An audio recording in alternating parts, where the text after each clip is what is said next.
We welcome you into another edition of the Lion Country Kia Goon and Ironhead show here. I am at Quaker Steak Lube. The dear Goon is in isolation at his home. It is good to have you, dear Goon, on a Thursday. And once again, lots to get into today. How are you feeling, my man? All good, brother. All good. Getting ready. Leaving for Mexico tomorrow, so even better, buddy. That is a beautiful thing. Couple things just to, and I got the link you sent me, and it is it's something that probably we should have been thinking about, and I think the PIAA probably is smart to be thinking about, but not something that was even on my radar. Just consumed with some of the other stuff we've been talking about and getting ready for the upcoming football seasons and all of that, but.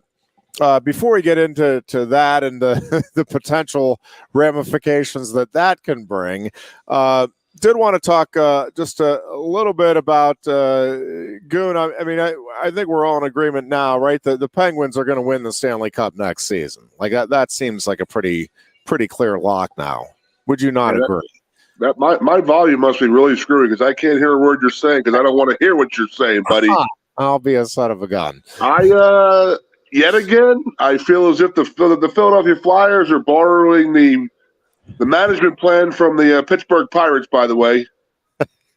It's just unbelievable. I just can't get over how bad and how just – I know exactly how you feel right now, buddy. I know the Pirates were your team growing up and how it is right now. I mean, that's the way I feel about the Flyers. But, I do like the way Crosby came out and said that, he's not trying to be LeBron and bully his ownership and general manager in signing players. He actually came out and said that Malkin makes me better. There's no doubt about it. So why don't we have him?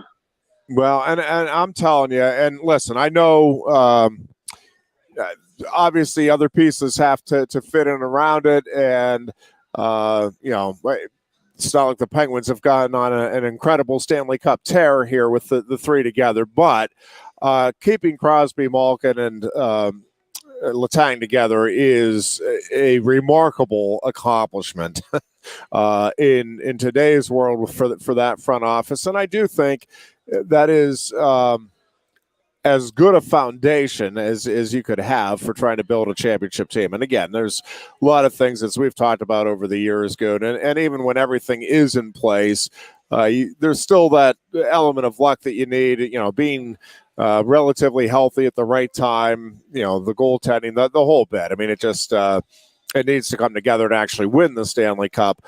But again, those three guys give you, I think, a very good fighter's chance to put together a championship contending team. And I think the fact that and there are people that are saying, listen, the deals are too long for what the productivity is likely to be for these guys.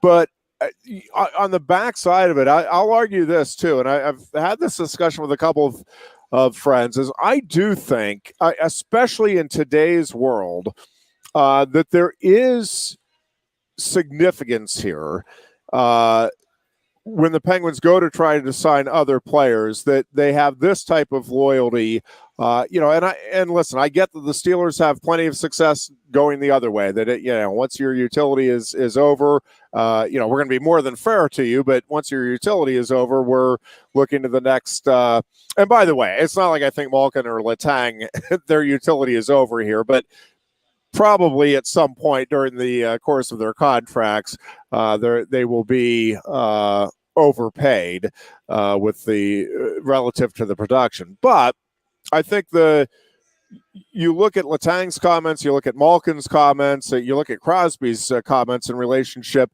with the front office and the management.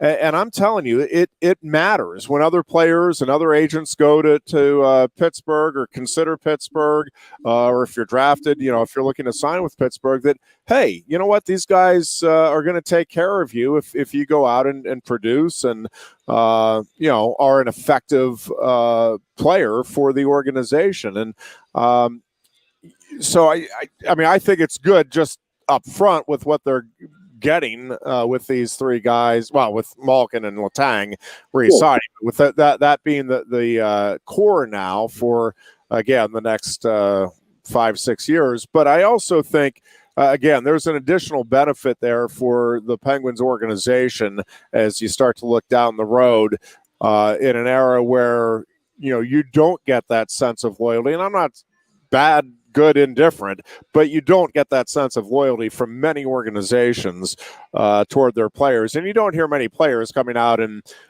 talking as admirably as these players are about the organization very often as well. Well, to see two stars stay with the same team for that long is pretty impressive. You really don't see that in professional sports that much, especially nowadays. I mean, you got Taves and Kane over in Chicago who are very similar, but I'm pretty sure that they're moving, both of them. But the fact that they can play their whole careers together is it's a pretty good mark on the Pens organization. And Malkin's contract is pretty cap friendly, team friendly. It is. I think I looked at it yesterday. It's $4 million up front, $4 million a season. Yeah. The second year is $3 million. His third year is $2 million down to $1 million. So if he plays all four, I'd be amazed personally. But that's a hell of a contract, a hell of a job by the Penguins to get it done. Yeah, and I think again they, it's not just the organization. I think those players, as you said, they know what they have and kind of how special what they have with each other is, and rather than gamble on what could happen in the future, they're kind of all in on let's continue to build on what we have and see what we can do together here as they work toward the end of their respective careers. I agree, totally agree. And then after 4 years, the Flyers will sign him because they wanted them 20 years ago. So that's just how the Flyers roll. Well, yeah. Frustrating. Yeah, could very well be. A couple of things, Goon. It's interesting with the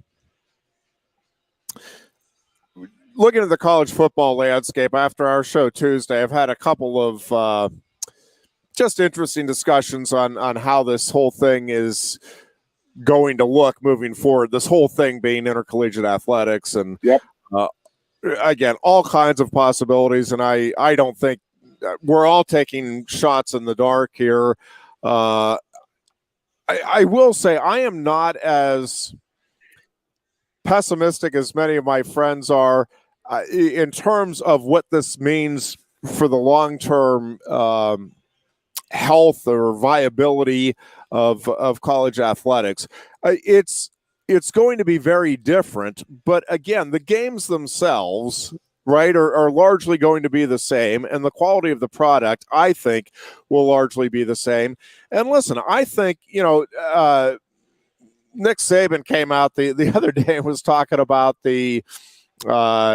his worries about if we do head down to, just two super conferences, that he's worried about the competitive balance. And somehow he kept a straight face while saying that.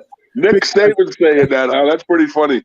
Well, I mean, and that's the thing. The idea that there is competitive balance now, and listen, there have been some things that they've done to work toward that, right? You have the 85 scholarships, because there was a time when there was less competitive balance for sure. But the idea that, an Alabama and an Indiana or a, Vanderbilt at a Penn State are playing on on basically even playing ground is absurd. And truthfully, Goon, I think you'll get closer to that if you get the two, however it shakes out. But if you get two, if you ultimately end up with two power conferences, and again, I'll make up the numbers, but let's say we're down to 30 teams each that are like all in, we're going all out.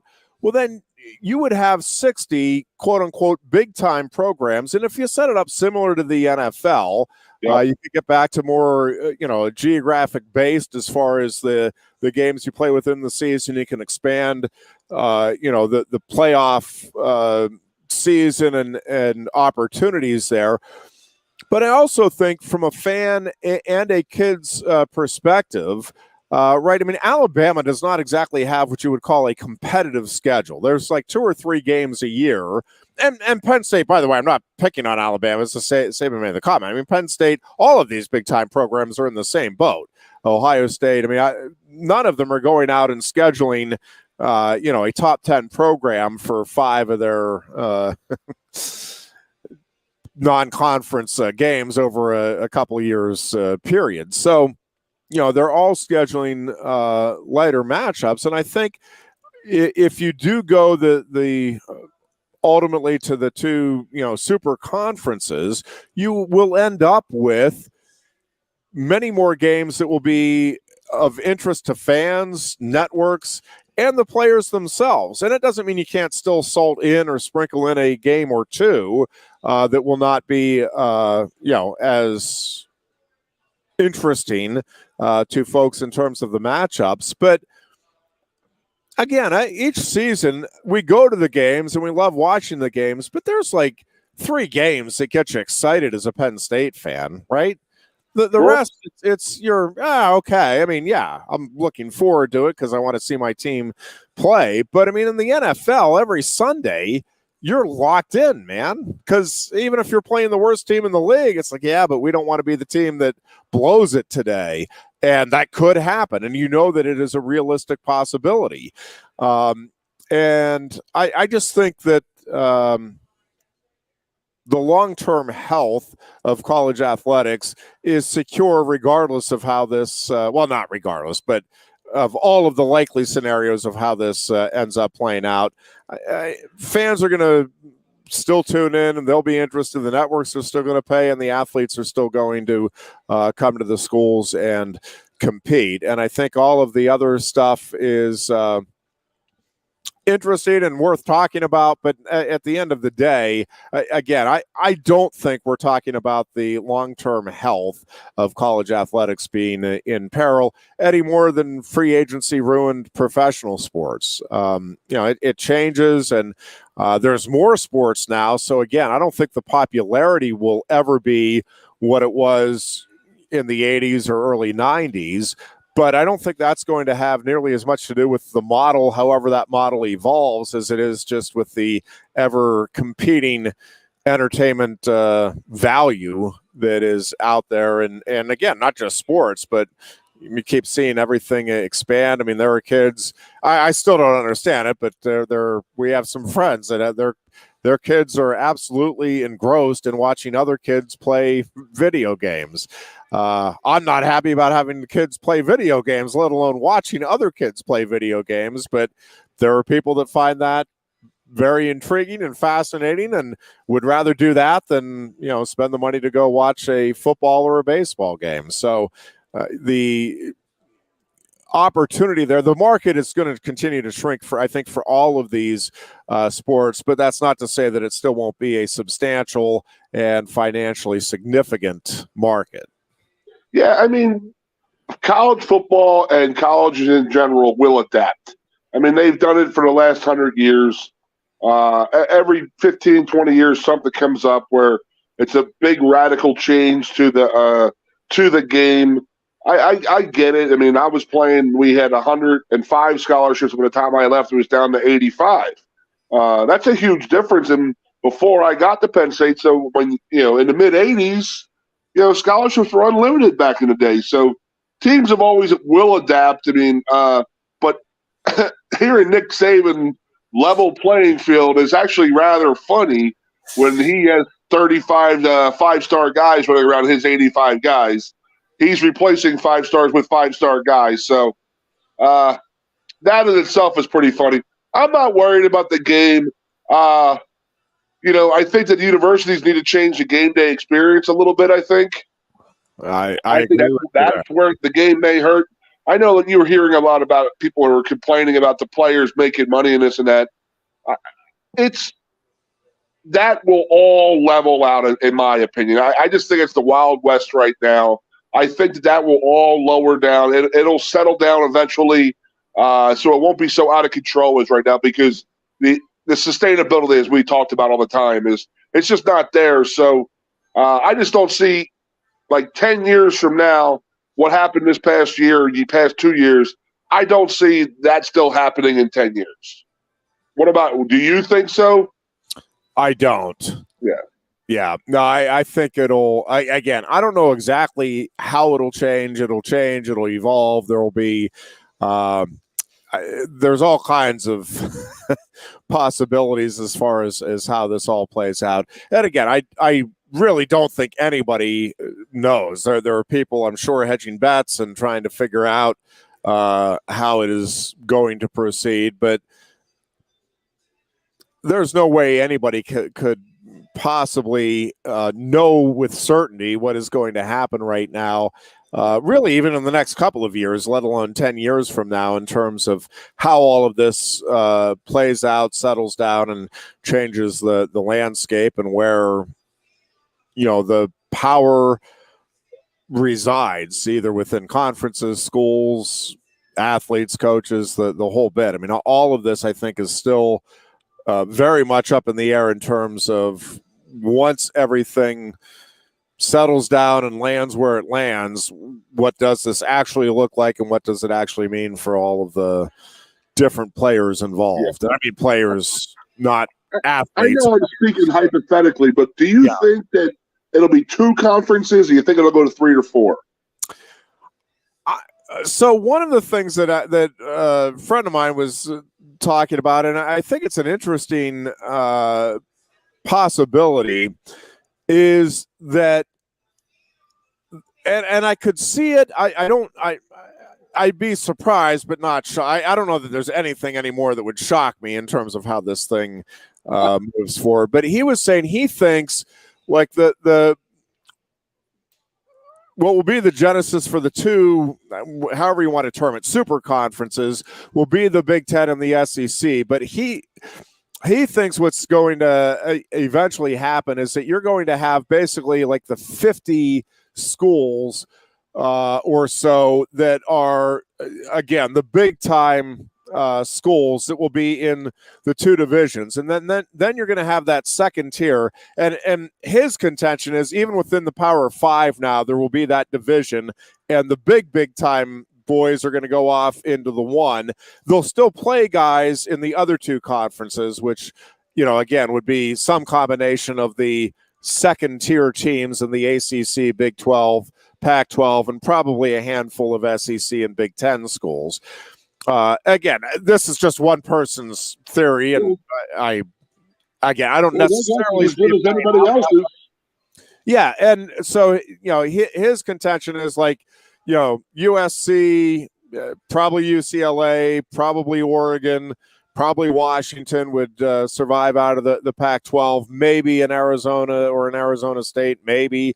In the Big Ten, you'd have Penn State, Michigan, Ohio State, probably Michigan State, probably Nebraska and Iowa. And then you get into some schools that it would be interesting. Minnesota, Illinois, schools that have strong traditions and likely would say, nope, we're going to go ahead all in. And yes, we'll play with the big boys, even though, right now it feels like it's unlikely that they'll be competitive very often in terms of playoff appearances or anything like that. But, and so on and so forth. And then, so you'd have, again, 50 schools, let's say, in the Super Division 1. And then in the second division, again, you'd have those lower tier Power 5 and some of the schools that are outside of the Power 5 that are, like maybe a Central Florida, maybe, a Boise State, some of the schools that have very good traditions and or have very strong presences right now, alumni bases, whatever. But you'd have another 50 schools or so that would be in that second division. And again, you would have some crossover games during the regular season, but then that top division would play for the ultimate championship. That second division would go ahead and have a lesser playoff, and then you'd have, all of the remaining schools in whatever the third division would be and whatever the scholarship opportunities would or would not be there for football, and probably similar higher numbers for basketball in terms of the top tier teams, but probably a similar situation developing there. And I could see that. I do think eventually and I don't know if by eventually I mean like in a couple of years or in 20 years. I do think, though, that eventually we do get to just kind of two conferences, and it'll be similar to the NFL setup in that there will be divisions. I think it'll be more geographical, where you're playing whatever it would be, 6 teams every year. You're alternating home and away with those 6, and you're playing maybe 4 games against other schools from around, or either maybe 2 other in your conference or 3 in your conference, and you have 1 crossover conference game each year, and then you'll have a more expanded playoffs, whether it be 4 or 5 weeks, something like that, of playoff games for those teams. Very interesting concept and idea. I get it. I like it. Now, my next question, Ironhead. It's question Ironhead day, obviously. Put the head on the spot is what I'm doing. Yeah. So, I personally think that football and basketball will go their separate ways. Whereas I think that you're talking about a super conferences and stuff like that, which is where we're going. There's no doubt about it. But I think the football landscape and the basketball landscape will be completely different, 100% different. I don't think that Penn State basketball would join a conference like that. You know what I mean? Whereas I'm wondering if football can get broken up. Football can break away from the university, have their own thing, but the universities keep the same thing going with all the other sports. It would solve a lot of Title IX issues.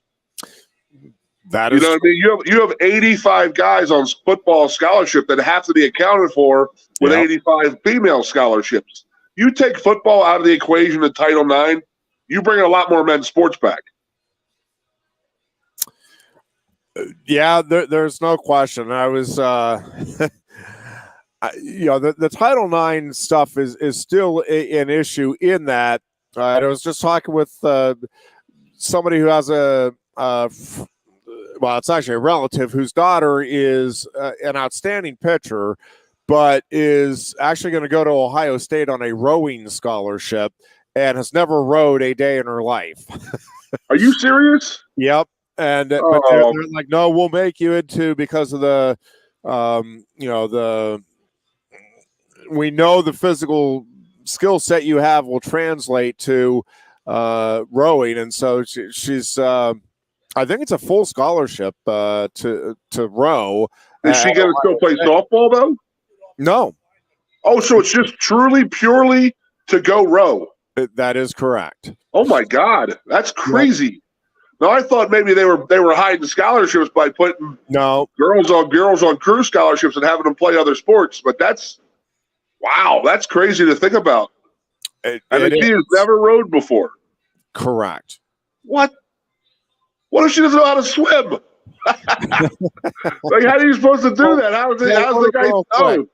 That's crazy to think about. I mean, I have a niece who rowed at Alabama in the last 4 years, so I understand the sport a little bit, but I mean, that's a whole different mind game right there when it comes to rowing versus playing softball. I mean, that's weird to even think about it. She has never rowed before, and she got a full college scholarship. Yep. For her. That's like old school football. There was a guy I played against growing up that was about my size, but he couldn't walk and chew gum at the same time. But I'm not going to tell you what college it was from, and he was in a different high school than myself. But another guy on his team was getting recruited by a pretty big Division I school. The offensive, a Division I football recruiter walked in the building, saw the size of the kid, and offered him a scholarship on the spot. Without watching film or anything, just on sheer size alone. Like, those days are way gone, but to hear that happen with crew is pretty amazing. Yeah, there have been athletes, though, Right. I mean, track stars have been recruited to play football with no high school experience just because of their speed, and sometimes they have hands and it works out, and sometimes it's like, well, no, that guy ran really fast, but he never made a play for us because that's not what he does.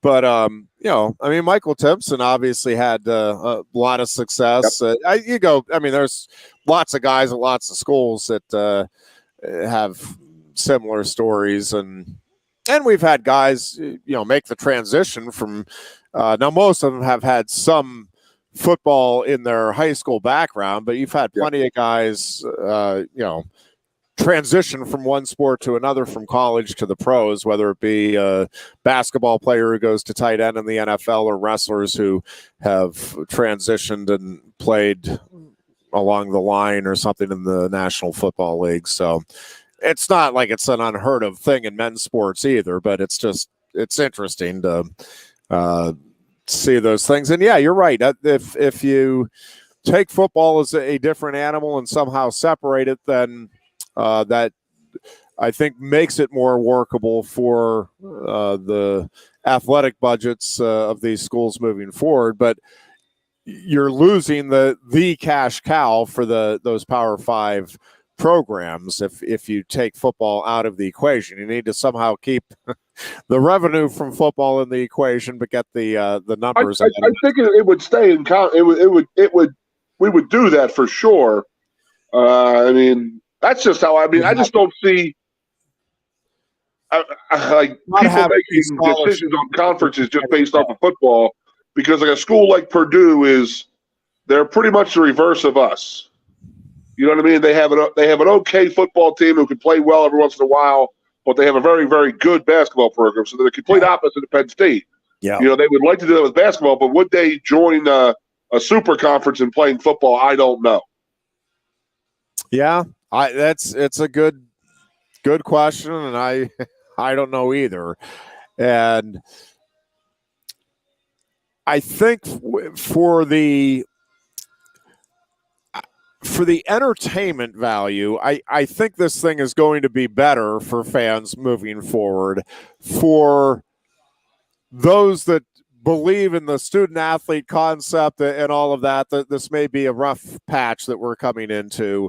Although truthfully, when you read some of the stories of some of the basketball players over the last 20 years, I'm not sure that it's going to be all that different from what we've had previously. It may just be a little more out of the open and a more easily explained and understood situation. I mean, I can see it happening. There's again, what we're saying is completely hypothetical because no one has any idea what the hell is going to happen. I mean, you and I have both been talking about how the NCAA needs to go away, but the NCAA is pretty good for the Olympic sports type of thing. So, it's interesting to see. It's a hell of a drinking concept to sit around with your buddies and just start, shooting the crap and talking about, what if football just broke away just alone and did their own thing and they had their own conference and we still kept the Big Ten, but not all the Big Ten schools are part of this super football conference. Who knows? I mean, I really don't know. I mean, it's a cool concept to think about, and it's a way to reel in the NCAA and get away from them. I mean, just think, they'll be okay with losing football if they can keep the basketball tournament, right? That's all they really freaking care about is that basketball $4 billion a year they make for the tournament. Right. It is critical for sure for them. Yep. There's no love for me for the NCAA and none from you either, so I completely understand that. Let's talk a little bit, Goon. You sent me the article by Dan Sostek at PennLive.com on the PIAA paving the way for high school athletes to be paid with the NIL plan. And I know there's going to be some knee-jerk reactions, and I can't believe the PIAA is doing this. And I'm telling you, if the PIAA doesn't address this, yes. You may not be happy with the way they're addressing it, but if you don't, you're going to be like the NCAA. The NCAA had so many chances to get out ahead of this and absolutely refused.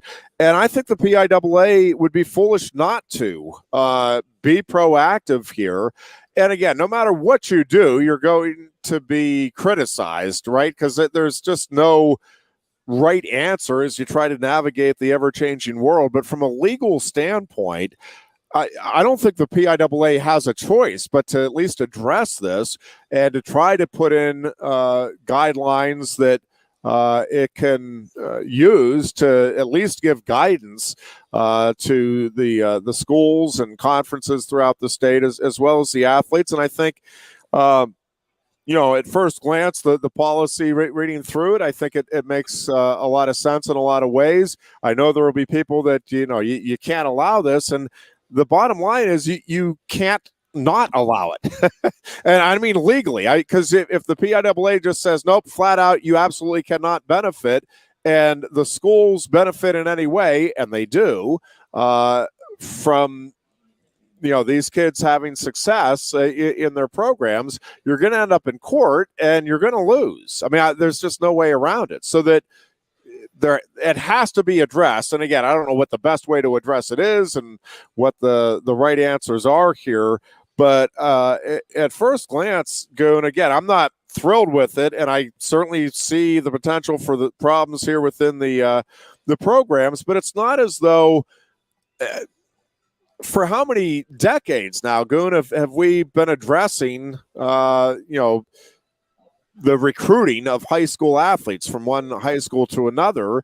And I think the PIAA has been very inconsistent in the way they've addressed that. There are situations where everybody involved knows that the only reason this kid is there is for athletics, and there is no punishment. And we've had other situations where there's clearly documented issues above and beyond the athletic component, and because the kid is a good athlete, the PIAA has ruled them ineligible for a year with the transfer stuff. And I know this doesn't specifically address that, but I'm saying you've got to try to get some kind of a handle on how this thing is going to be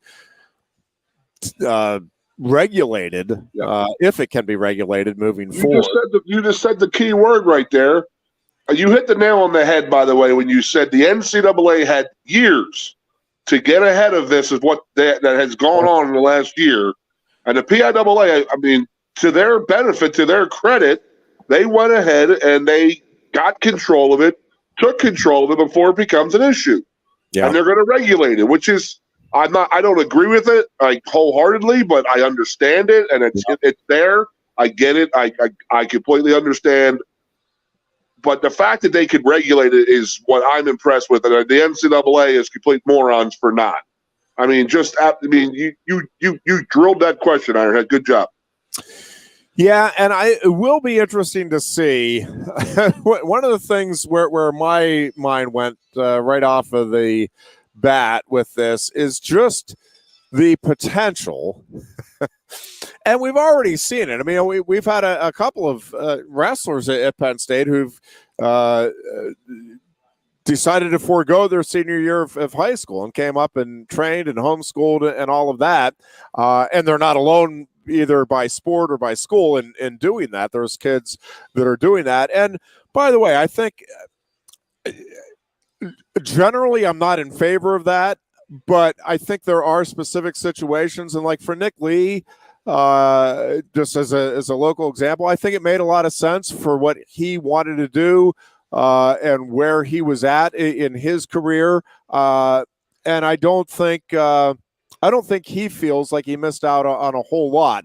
I would have felt like I missed out on the world if I had not experienced my senior year in high school. But it's the same thing for me with college. And obviously a lot of these guys are going to, and I never had the greener pastures to go to in either situation. So, I do wonder sometimes if some of these athletes at the collegiate level that forego their senior seasons or even more, at some point, even with the money, look back later and say, boy, that would have been fun to just hang out with my buddies for another year and enjoy that whole experience. So, again, I don't think there's a cookie cutter approach for anything, but I do wonder whether you're going to see high school stars start to do what we're having at the collegiate level, in that, hey, our team lost 3 games, and even though I'm having a phenomenal season, we're not going to be in contention for the district playoffs or the state playoffs. So yeah, I'm good. I'm just going to go work out and concentrate on myself and get myself ready for the collegiate experience and try to do what I can to get myself ready for the pros without having my body get beat up as a junior or senior in high school. Can I tell you, can I go down Goon Alley, Goon story time, Ironhead? Please do. Again, you may have heard this one before, but my senior year, I decided I was not going to play high school basketball. Have I told you this one? I don't think so. I decided, you know what? I got to get big and strong in the weight room. I got to go lift. I got to get ready for Penn State. I don't want to go up there as a 270-pound stick. So I told my coach I wasn't going to play, and then I told my dad I wasn't going to play. He looked at me and says, well, I know what you want to do. And he knew exactly what I wanted to do. That was, talk to women and drink beer all the time. So he knew right away. And he goes, oh, you want to lift and get strong. He goes, okay, what time's your last class? I said, Dad, I'm done at 2:05 every day. He goes, okay, I'll pick you up at 2:15 every day. You come work for me and at the tire store. So he goes, I'll have you working out. You're going to get big and strong by the time you go up to Penn State next year. So let's just say I played basketball the next morning. I went to go see the basketball coach the next morning, and I said, can I please come back and play basketball on the team now? And he laughed. But my dad knew exactly what I wanted to do. And it's true. I mean, I really thought that I needed to get ahead, and I didn't need to play basketball. I could have gone to the gym and lifted 5 days a week. You got bigger and stronger. But it's just like kids who quit and they try to play one sport. It's every kid is different, in my opinion. So, but again, you're right. Say you lose 3 games, you're not playing for a district title. You're not really playing. You got a scholarship to go to a Big Ten school. Why do you want to finish your year, your college year, your high school year? So, guys, more and more guys are going to do that, and there is a little bit of a tension involved with that. So, some more guys may go that route too. So, it's everything we're doing right now is going backwards in sports. But all we have to say is we just need it to be monitored, and as long as they will monitor it, I'm okay with it. But you made a point too. When was the PIAA ever right on all these? A lot of these things, they're making an incorrect ruling on it because some schools cover their bases rather well. So if it's ruled correctly and honestly and there's no crap involved, I'm okay with it. Again, if it's monitored. But, I don't like where it's going, but we're here and you got to deal with it. You got to learn how to live with it. So we got to go on. Yeah, and it's the same thing, how all of that evolves or devolves, depending on your perspective. It is going to be interesting to see moving forward. And by the way, I mean, how long – and this is the other thing with and I'm not against the Little League World Series, for example, being televised, but I've talked about this for years. There is a downside to it, and there is some concern with managers and with players and parents in terms of how they are handling themselves and or their kids with trying to get on TV and all of that. Well, if you add in. And I mean, inevitably now, right? If you have some kid who's just got a great personality, a big bat, or he's a terrific pitcher, I mean, you're going to have 12 or 13-year-old being approached by whoever saying, hey, let's get this done. We want to lock you up for the next 4 years. And, however you're. What was the girl out of Philadelphia, the little pitcher, the female girl, the little Monet? Yeah. Imagine what she could have made. I mean, the whole world knew her. You know what I got an issue with, Ironhead? I got an issue with when you and I were growing up, there was one Little League World Series game on every year. That was the Saturday Wide World of Sports, right? That was the one game. It was the USA versus the world champion. That was the Little League World Series. Yeah. Now you're getting regionals. You're getting 82 days straight of Little League Baseball earning their way to the World Series. And then they show every game on television anyway. Yep.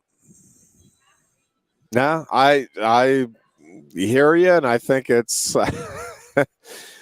And again, I don't know that it's necessarily a bad thing. It's just such a different thing and a foreign concept to the way we grew up in the world we came in. But everything changes, and the way all of this is going to continue to evolve, I think, is just going to be fascinating.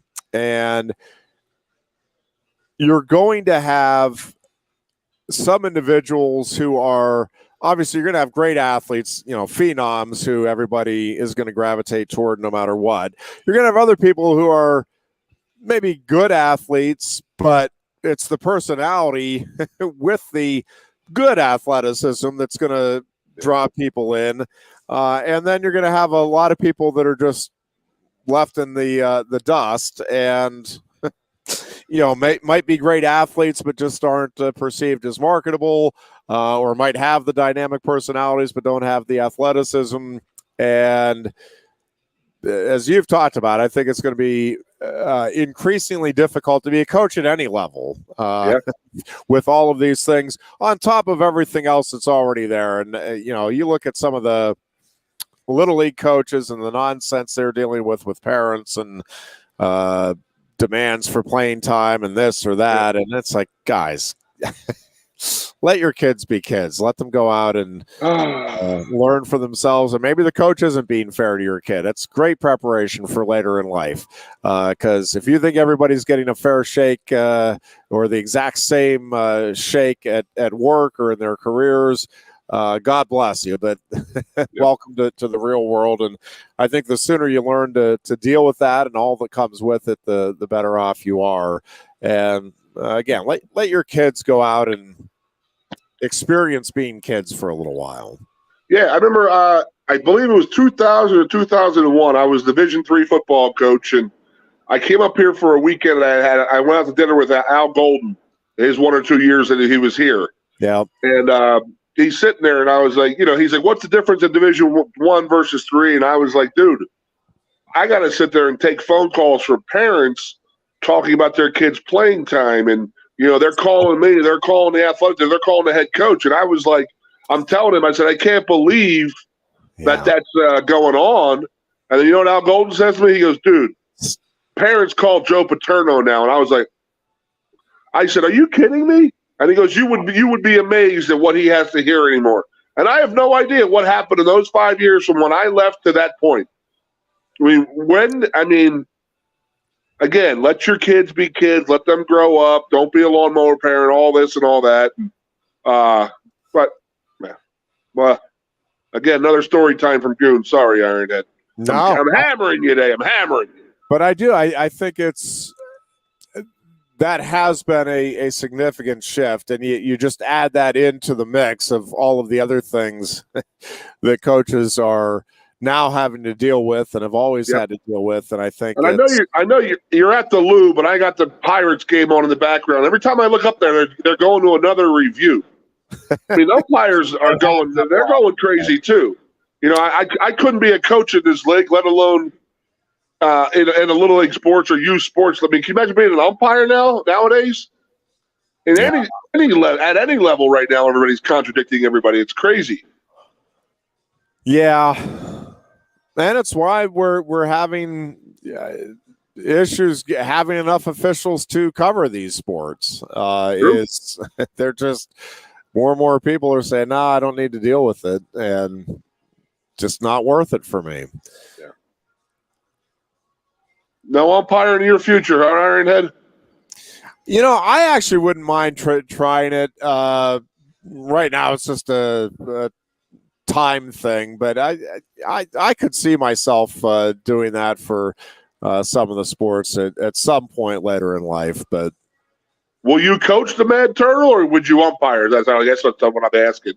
Yeah, I would love to coach, even if it's just in Little League or something. We have a great group of coaches right now with his Little League team that really I think have the exact right approach, and it's just teaching these kids and letting them learn and figure some things out. And so I love the coaches that he has right now in his little league, and it's been fun.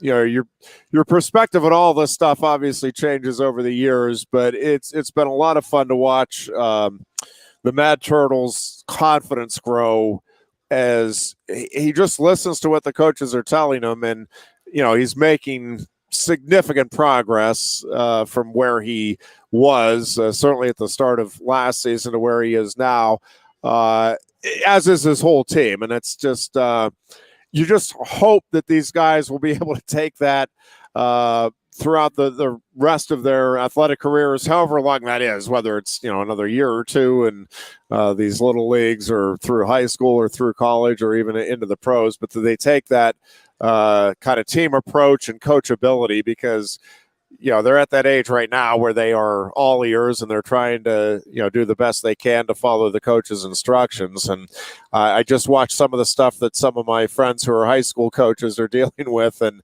I can just tell you that doesn't always transition the way you hope it would from the younger ages to the older ages. But it's been really neat to see. And I would love to coach him in something at some point if I get the opportunity. And I probably could do it now but I really love the group of guys they have coaching his team right now. And it's just been fun to sit back and watch for this year. Does he watch a ton of sports? Because I know growing up, I still do now, but I watch every sport I possibly can on television. Yeah, he has not to this point, but the last couple of weeks, for the first time, really, he's been. Every now and then he'll if I'm watching something, he'll come down and say, ask, "Hey, what are you watching?" I was like, "Oh, the Penguins." He's like, "Can I watch with you for a little bit?"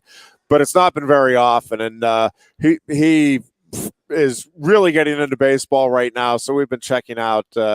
Still not as much into watching it right now, but every now and then the last couple of weeks, it's like, is there a game on? I'm like, well, there's always multiple games on in the evening. So, we can flip over and watch a little bit of the Pirates, or sometimes we watch some Major League games, and it's a lot of fun. Good. That's good. Very good. What do you got going on this weekend, Ironhead? What are you going? You going to enjoy the Arts Fest? Yes, we have our class of 87 State College Area High School reunion Saturday night, so looking forward to that. And we'll be down at the Arts Festival for a bit. We have another, I think, a Little League practice. So, it'll be a fun, busy, good weekend. Looking forward to it, and certainly wish you safe travels to Mexico, and be safe down there. And we wish for a very good trip and a very safe return. I appreciate it, Ironhead. You guys enjoy. Have a good weekend. You got a lot of people coming back for the reunion? We do. We have, our class was huge. So, but I think we have about 150 coming back. And our class was I think 600 some. So, but it'll be neat to catch up with. And we've had a lot of people writing in regrets, but, hoping that they'll be back in 5 years. And it's summertime and everybody has families and everything, so it's tough to get it all lined up. But we have a fun class, and I think all of our reunions have had at least 130 140 come back to attend, which is kind of neat. Damn right, man. It's great. All right, dear Goon, we will talk to you a week from Tuesday. Yeah, buddy. You guys enjoy. Be safe. Have a good weekend, and everybody enjoy the Arts Fest, man. Sorry I'm going to miss it again. You know it. And Booch and I will be back here on Tuesday at Quaker Steak and Lube. Until then, be good and be safe.